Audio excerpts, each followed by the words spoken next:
Audio Jungle.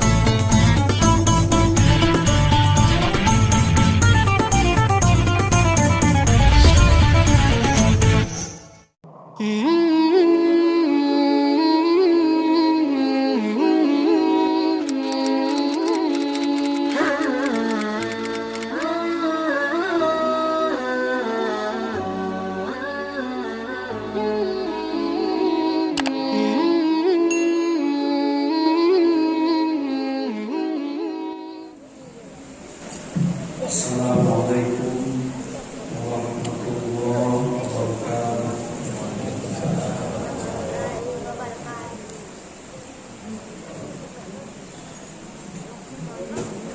Alhamdulillah rabbil alamin. Wa bihi nasta'in ala umuri dunya waddin. Allahumma shalli ala Muhammad وعلى آله وأصحابه أجمعين. أعوذ بالله من الشيطان الرجيم. بسم الله الرحمن الرحيم. فرددناه إلى أمه كي تقر عينها ولا تحزن ولتعلم أن وعد الله حق ولكن أكثرهم لا يعلمون. Dan kami mengembalikan Musa kepada ibunya agar ibunya itu senang hatinya dan tidak sedih dan mengetahui bahwa janji Allah adalah benar. Tetapi kebanyakan mereka tidak mengetahui. Al-Quran Surat Al-Qasas ayat 13. Bapak, ibu-ibu, saudara-saudari muslimin dan muslimat, sedang jemaah pengajian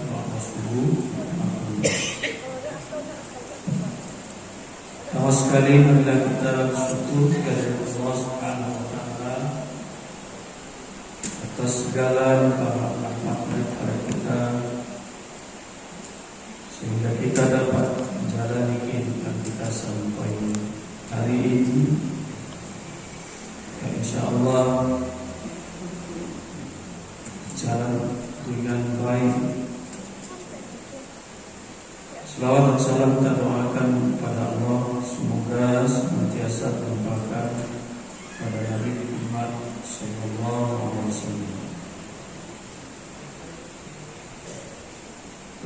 Sebelum mulai saya menanya, suaranya jelas tak? Aja deh. Iya.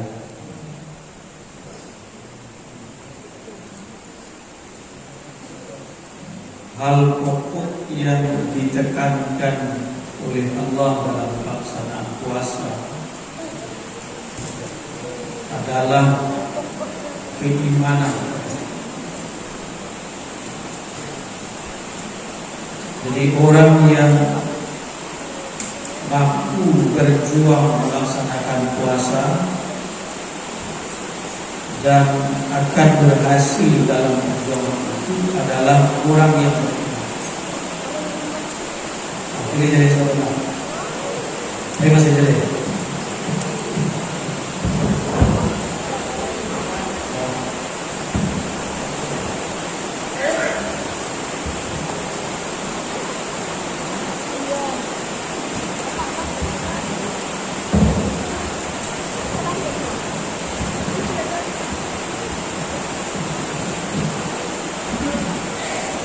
Kalau dia udah terbaca ini.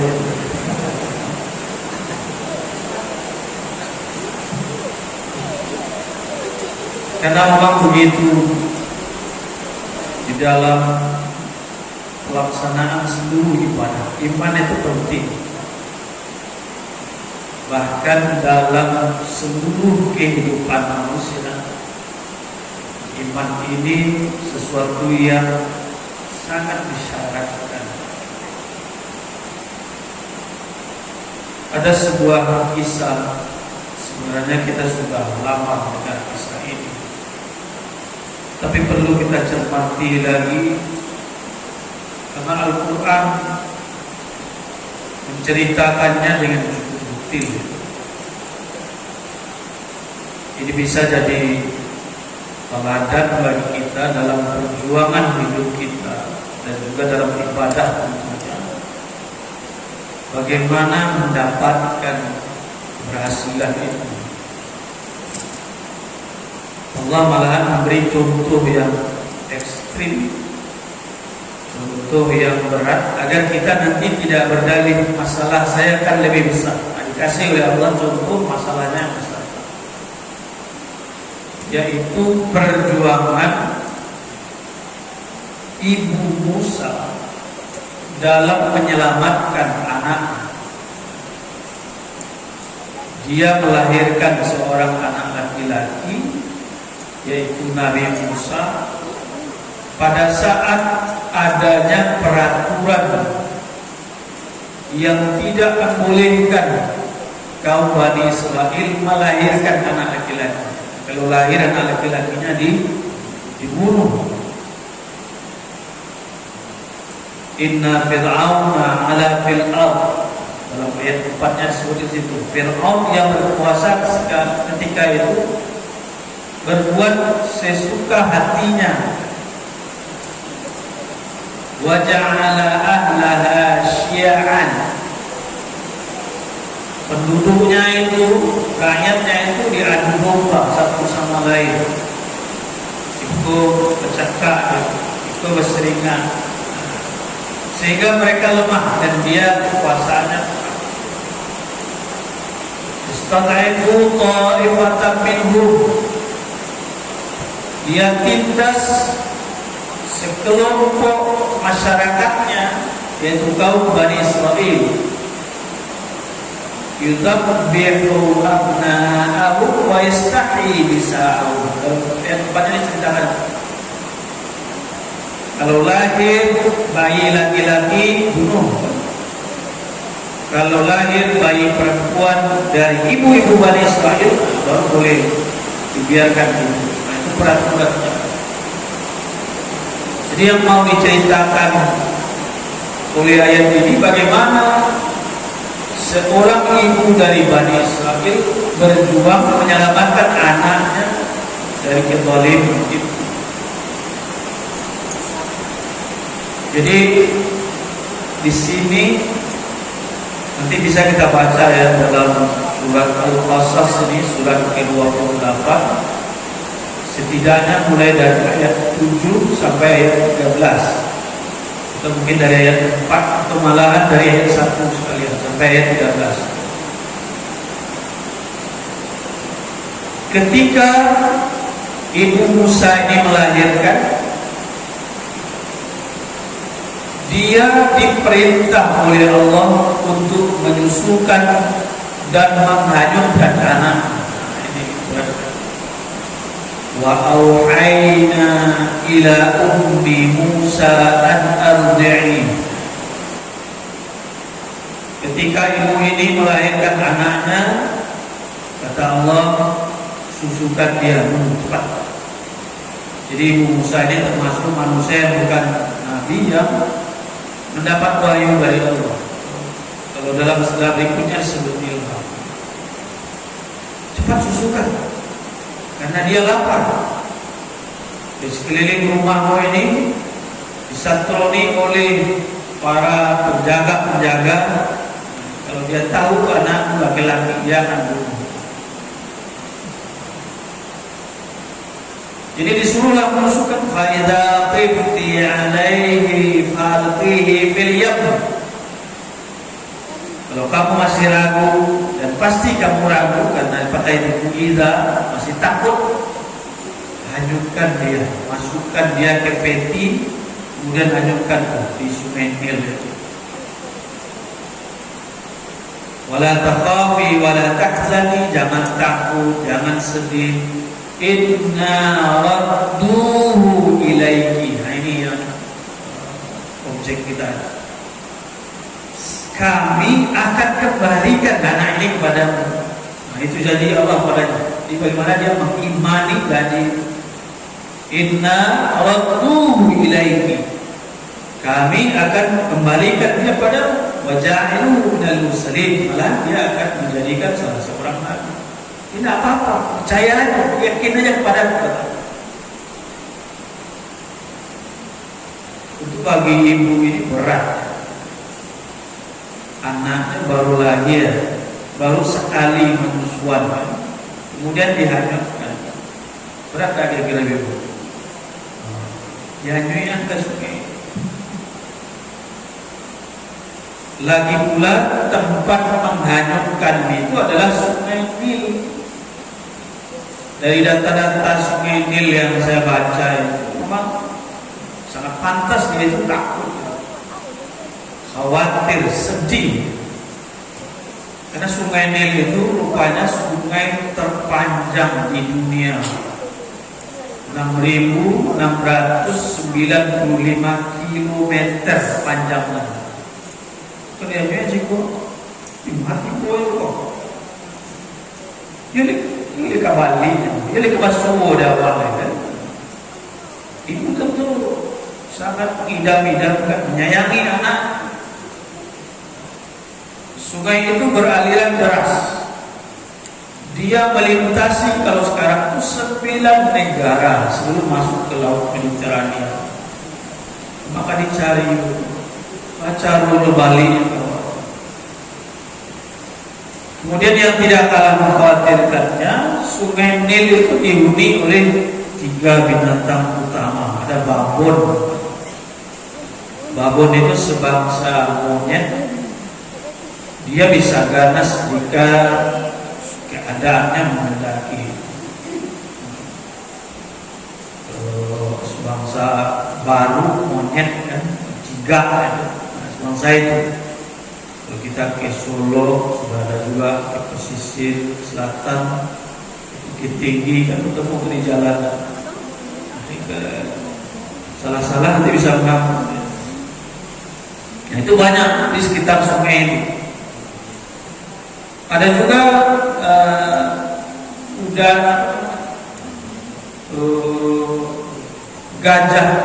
kuda Nil, ya. Kuda Nil itu binatang, dia memang binatang herbivora, tetapi dia bisa ganas juga. Konon Fir'aun pertama itu dibunuh oleh kuda Nil. Jadi Fir'aun itu adalah sebutan untuk raja-raja zalim di Mesir. Beratnya bisa mencapai 1 ton. Nah, itu dulu aja 1 ton. Besar. Kemudian lagi ada buaya sungai Nil itu sampai 750 kilo beratnya, yang besar. Dan konon sampai sekarang itu masih banyak memangsa orang, sekitar 200 kematian itu di sepanjang Nil setiap tahun karena buaya. Ini anaknya kejadian sungai yang panjang, airnya deras, binatang-binatang banyak di situ. Tapi kata Allah, Inna radduhu ilaiki. Kata Allah, percaya kepada, iman kepada, kami akan kembalikan dia kepada orang. Terus hanyutkan saja. Jadi bagaimana kita dididik di sini mempercayai ajaran Allah bahwasanya itu baik untuk kita. Mempercayai itu akan mengantarkan kita kepada apa yang sesungguhnya kita inginkan, malah bisa lebih. Apa yang terjadi kemudian? Rupanya bayi Fir'aun, bayi Musa ini tidak dihanyutkan bebas oleh sungai itu. Dibawa ke tempat pemandian keluarga Fir'aun. Mungkin air itu diperintah oleh Allah. Oh, air ke situ. Bisa Allah memerintahkan air. Bisa. Mungkin buaya itulah yang menjunjung kan, peti itu bakar. Bagi Allah apa yang tidak. Nabi Ibrahim saja dimasukkan ke api besar, itu tidak apa-apa. Karena Allah perintahkan begitu. Masa memerintahkan buaya? Buaya itu dia yang punya, dia yang berkuasa. Nah, cuma kadang-kadang lebih mungkin. Kadang-kadang kita ini seringkali dipermudah oleh akal pikiran sehingga itu dijadikan selalu patokan utama. Nah, itu tidak masuk akal. Nah, itu tidak mungkin. Padahal tiap sebentar dikicu oleh tukang sulap kan. Bisa ya, bisa lah ya. Nah, sama kekuasaan Allah dia kemudian banyak yang ragu. Jadi dibawa ke situ, diambil faltaqatahu alu fir'aun liyakuna lahum aduwwan wa hazana. Ditemukanlah, diambillah oleh keluarga Fir'aun. Pada saat Fir'aun curiga, ini pasti ini anak dari keluarga Bani Israel, laki-laki lagi. Apa kata istrinya? Ini Allah yang ngatur semuanya, karena Allah tadi sudah janji. Wa qalat imra'atu Fir'aun, berkatalah istri Fir'aun ini, qurratu 'ainin li wa laka. Anak ini benar-benar membuat hatiku senang. Lihat tuh sehat, lihat tuh ganteng, lihat segala macam, menggemaskan kata orang sekarang. Dia menyenangkan hati dan juga menyenangkan. Coba lihat baik-baik itu dibujuknya Fir'aun ini oleh istrinya. Kalau sudah istrinya membanaan ke suaminya, biasanya lewat. Makanya kalau orang punya urusan dengan suaminya, ada yang buat istrinya. Kalau lah istrinya yo, nanti suaminya bisa yo. La taqtulu, jangan bunuh dia. Asa ayyam fa'ana aw nattakhidahu walada. Dia bisa kita jadikan sebagai anak. Dia bisa berguna bagi kita. Jadi janganlah dibunuh. Kalau nanti ketemu satu lagi, baru itu yang bunuh. Kalau ini jangan. Dibanangkan oleh dia. Siapa yang ngatur itu semua? Allah Subhanahu wa ta'ala. Karena tadi Allah sudah janji kepada ibunya Musa untuk mengembalikan. Pokoknya mengikuti saja perintah. Terus apa lagi? Ketika ditemukan anak ini, anak sehat, anak yang bersih dan lain sebagainya itu sesuai dengan kriteria-kriteria anak yang qurratu 'ainin itu, yang menyenangkan itu. Kemudian ini menangis juga ya, dan amuantok, apalagi usahanya. Pokoknya dia lapar, perlu menyusui. Dipanggillah seluruh ibu-ibu yang menyusui di situ. Siapa yang menyusui tak mau saya. Wa harramna 'alaihi al-maradhi'. Berlakulah siasat Allah berikutnya. Andaikan ada di antara ibu-ibu itu yang mau menyusuinya, jadi dia bertemu dengan ibu. Tapi kata Allah, kami halangi, kami rintangi dia untuk menyusu dengan siapapun. Wa haramna 'alaihi al-maradhi'. Datang semua ibu-ibu yang sedang menyusui atau yang bisa menyusui, coba seorang batu seluruhnya, tidak ada yang mau, tetap saja menangis walaupun dia kelaparan, tidak mau dia menyusui. Karena waharwamana kata saya tadi sudah janji mengembalikan kepada ibunya. Maka ibu manapun, seluruh macam ibu-ibu, yang tua, yang muda, yang segala macamnya, tidak mau dia. Sehingga kemudian menyusullah kakaknya yang dari tadi disuruh oleh ibunya mengikutinya. Waqalat li ukhtihi, pada ayat sebelumnya ibunya perintahkan kepada kakaknya, usi, ikuti upeti adikmu itu. Mana dia pergi? Wasbir bi junubin hum la yashkurun. Jadi kakaknya ikuti terus sampai dia itu masuk ke lingkungan istana. Sampai orang istana itu panik, siapa yang mungkin menyusukan anak ini. Kemudian usul dia, Bu penyusuri baginda raja, hal adullukum ala ahli baiti yakfulunahu lakum wa hum lahu nasihun. Mau tak aku tunjukkan satu keluarga, seorang ibu yang aku yakin dia itu bisa menyusukan anak, dia bisa memeliharanya dengan baik, bisa dipercaya, dia pasti menyayanginya. Maksudnya siapa itu? Ibunya. Kata permaisuri tadi, ayolah, kamu seorang baik sekali, boleh sih kok. Bayangkan untuk bertemu dengan anaknya sudah diperlihatkan oleh Allah, dia dijemput oleh tukang jemput istana, kira-kira pakai otohan kalau gini. Para orang yang mengiriminya, dijemput ke rumahnya, yuk kendaraan terbaik, diantar ke anaknya, agak begitu kan? Maka pada ayat 13, fawatabnahu ila ummi, maka kami kembalikan Musa itu kepada ibunya, kai taqarra ainuha, agar dingin matanya, maksudnya agar senang hatinya. Menurut ahli air mata itu ada dua, ada air mata panas, ada air mata dingin. Air mata dingin itu tanda gembira, makanya ada orang yang gembira nangis juga dia. Beda air matanya dengan orang yang sedih, tuangi air mata. Wala tahzana, agar dia tidak lagi bersedih. Walita'lama anna wa'dallahi haqqun, agar dia yakin, agar dia tahu bahwasanya janji Allah itu benar. Jadi dijemputlah, disusui. Baru saja datang ibunya, ini langsung menyusu. Ya ibunya.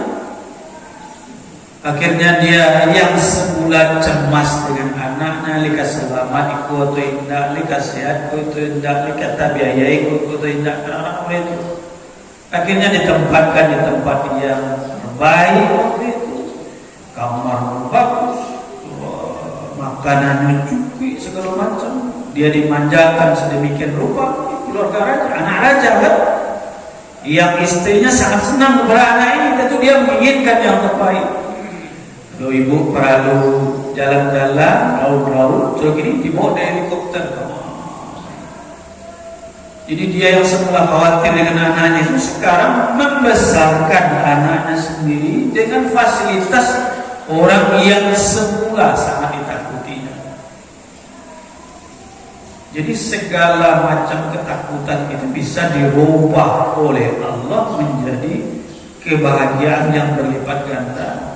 Dengan syarat apa syaratnya? Iman. Maka kita sebagai kaum muslimin, sebagai orang yang mengaku menjadi hamba Allah itu, ini yang paling pokok. Ketika Allah memerintah, itu dipastikan ada kebaikan bagi kita. Persoalan kita tahu atau belum, atau bahkan kita yakin atau belum, itu tidak akan mengurangi kemanfaatannya bagi kita. Karena kita punya akal ini terbatas, punya rasa ini terbatas. Tidak semuanya kita tahu, padahal semakin hebat dia semakin sedikit ilmunya. Walau jalilan S1, S2, S3, guru besar misalnya kan, itu semakin ketek tuh ilmunya. Jadi ahli, tapi dia ahli yang seketik. Mulunya dokter umum misalnya kan, itu dokter talimo. Jadi talimonya dulu yang khusus itu, mungkin kok gandak gitu apa. Jadi suatu ketika jika berhadapan dengan iman, kita bisa melepaskan akal kita ini. Tapi bukan berarti akal itu tidak penting. Tapi di saat-saat yang seperti itu, iman yang mesti didahulukan. Inilah yang menjadi penekanan kita pada kuliah subuh kita pada pagi ini. Mari kita tingkatkan keyakinan kita kepada Allah dalam berpuasa, dalam melaksanakan segala amalan Ramadan. Ini adalah terbaik bagi kita. Karena itu kita singkirkan semua keinginan-keinginan yang berbeda dengan ridha Allah. Keinginan dipuji, keinginan ini, keinginan itu. Dan begitu juga tentunya dalam hal-hal lain. Jika kita ada kesulitan, jika kita ada masalah, apa yang diajarkan oleh Allah Subhanahu wa taala itulah yang benar. Semoga kita bisa juga hendaknya, dan mungkin di antara kita yang sudah menemukan keajaiban-keajaiban seperti yang dialami oleh Ibu Musa ini. Yang jelas Allah kasih contoh untuk orang yang masalahnya sangat berat, agar kita tidak berdalih lagi. Masalah bukan bari, aku lebih bari raju yang menghadapinya. Dia sebuah keluarga kecil yang tinggal jauh di tepi sungai ini. Itu yang dia, apa masalah kita yang lebih besar dari itu? Siapa yang sudah berkonfrontasi dengan pemerintahan? Tidak begitu. Kita paling balik dengan anak, dengan tetangga, dengan pasangan, dengan pekerjaan, yang itu sebabnya. Karena itu senjata iman tentu akan jauh lebih ampuh jika kita benar-benar yakin dan jika itu perintah Allah, itu pasti ada kebaikan bagi kita. Jika itu larangan Allah, pasti ada mudarat yang Allah tidak ingin kita terjatuh pada kemudaratan ini. Semoga pengajian ini bermanfaat bagi saya yang menyampaikan, bagi kita semua Bapak Ibu yang mendengarkan, sehingga kita senantiasa berada dalam lindungan Allah Subhanahu wa taala. Atas hal-hal yang kurang berkenan mohon dimaafkan. Billahi taufiq wal hidayah. Assalamualaikum warahmatullahi wabarakatuh.